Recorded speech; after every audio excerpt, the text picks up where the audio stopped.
હાય, કેમ છો બચ્ચાઓ?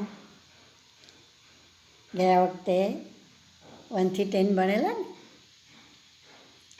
ચાલો આજે વાર્તા કરીએ. હમણાં તમે મમ્મી પપ્પા પાસેથી સાંભળ્યું હશે, આજુબાજુમાંથી રોજ સાંભળતા હશો જય શ્રી રામ. ભગવાન રામના મંદિરમાં ભગવાન રામની પ્રાણ પ્રતિષ્ઠા થઈ, એવું બધું.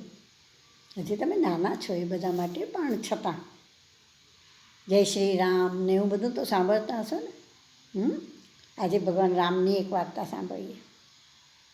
ભગવાન રામ પણ તમારી જેમ નાના હતા. એક વખત રાજકુમાર હતા, પણ નાના બાળક એટલે બાળક.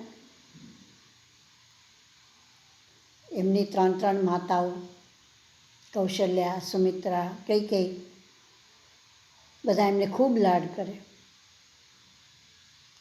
એક વખત માતા કૌશલ્યા બાળક રામને લઈને અટારીએ બેઠા હતા ને ત્યાં આકાશમાં પૂર્ણચંદ્ર દેખાયો. રામ તો કજીએ ચડે, મને ચાંદો જોઈએ. માતા કૌશલ્યા આશ્ચર્યમાં પડી ગયા કે ચાંદો ક્યાંથી લાવી દઉં? એ તો આકાશમાં છે, ચાંદા મામા તો આકાશમાં હોય, આપણા હાથમાં થોડી આવે. પણ બાળક રામ એટલે રામ. તમે જેમ જીદ કરો છો ને મમ્મી પપ્પા પાસે, એમણે પણ જીદ પકડી, મારે તો ચાંદો જોઈએ, ગમે તે કરો. દશરથ રાજા દોડે આવ્યા, રામના પપ્પા. આખા રાજ્યમાં બધે વાત ફેલાઈ ગઈ કે અરે રે, હવે બાળક રામ તો આપણા પ્રિય છે, એ રડે એ ના ચાલે, પણ એમને ચાંદો જોઈએ છે, એ ક્યાંથી લાવી આપવું?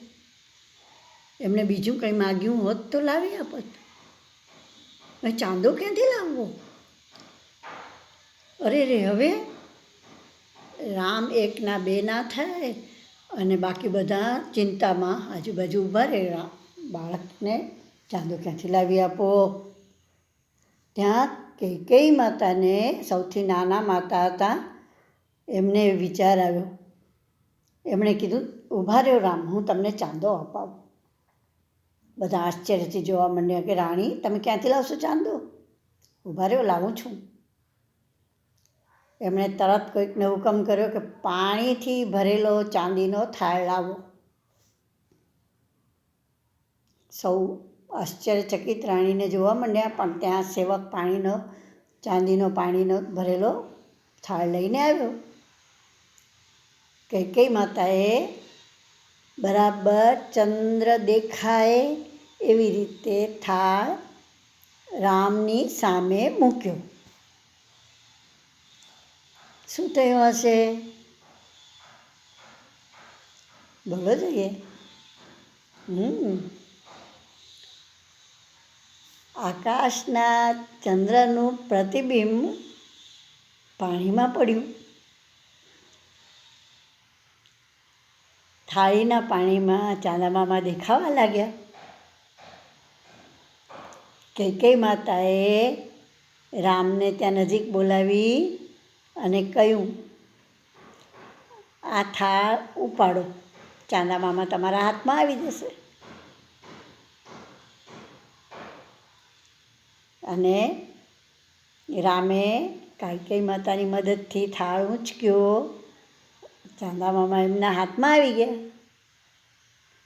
રામ તો રાજીના રેડ કે મેં ચાંદા મામાને હાથમાં લીધા.